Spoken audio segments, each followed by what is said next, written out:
Bonsoir. Marie Millet, bonsoir.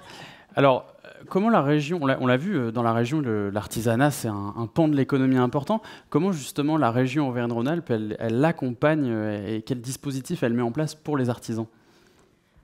Bonsoir à tous. Effectivement, vous l'avez dit, c'est très important pour notre président de région, Laurent Wauquiez, de soutenir cet écosystème.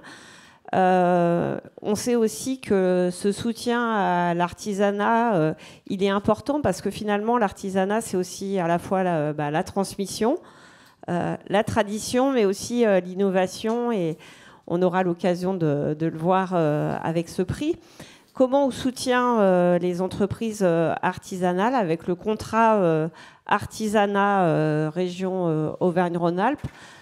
L'esprit, vous l'avez vu, notamment à travers la relocalisation, c'est aussi de soutenir sur le territoire les artisans, de les développer, de les aider à se développer, à se structurer, à se former.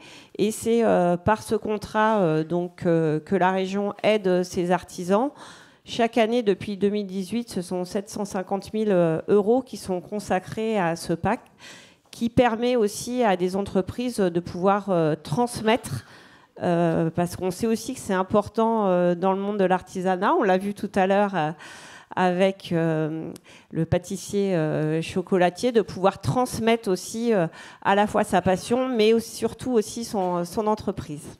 Et justement, donc, ce soir, vous remettez le trophée de l'international. Donc, je vous laisse nous dévoiler le nom du lauréat dans l'enveloppe. Alors, juste un petit mot pour l'international, pour expliquer combien aussi c'est important se relocaliser. C'est parce que si on est plus fort aussi en local, ça permet aussi d'aller à l'international et, comme aime à le dire notre président, de chasser en meute. Alors, le nom, José Rodriguez, de Alpes Techniques Industrie.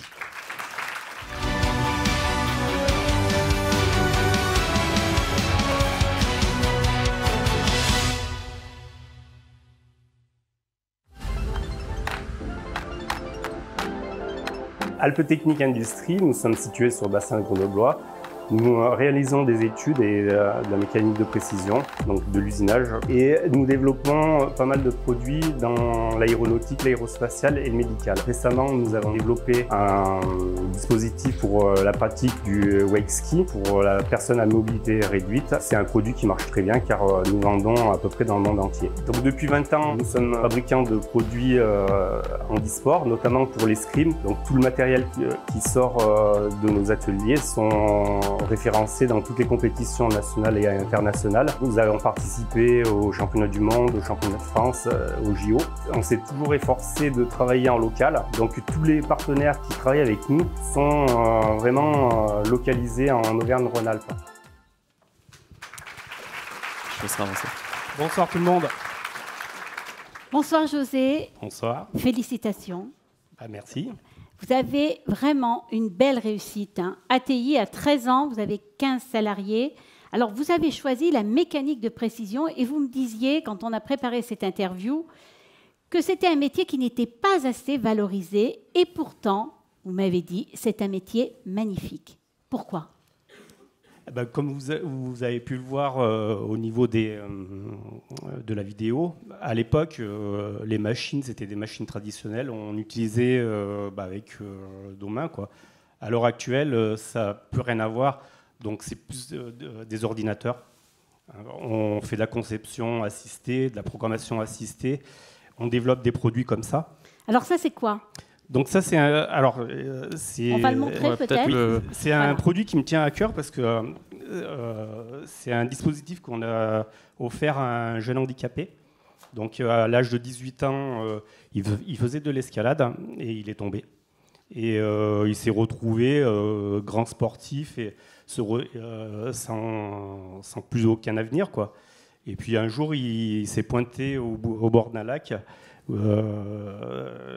On organisait un petit événement de découverte du wake ski et en parlant vulgairement, on lui a mis le cul dessus et à l'heure actuelle, c'est notre poulain et il l'utilise dans plusieurs compétitions. Voilà, ça c'est le support pour mettre le siège du wake ski. Ici, il y a Voilà. Il y a le siège.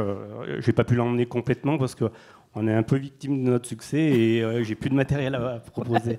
Et puis vous êtes généreux parce que ce matériel-là, vous l'avez offert. Qu'est-ce qui vous a amené à travailler pour l'handisport? Alors c'est des belles rencontres.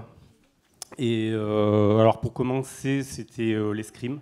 Donc tout le matériel qu'on produit est distribué dans toutes les compétitions nationales et internationales, et notamment les JO.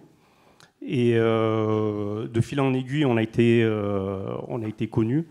Et puis les gens, maintenant, viennent nous voir et puis ils nous proposent, ils nous exposent plutôt leurs problématiques.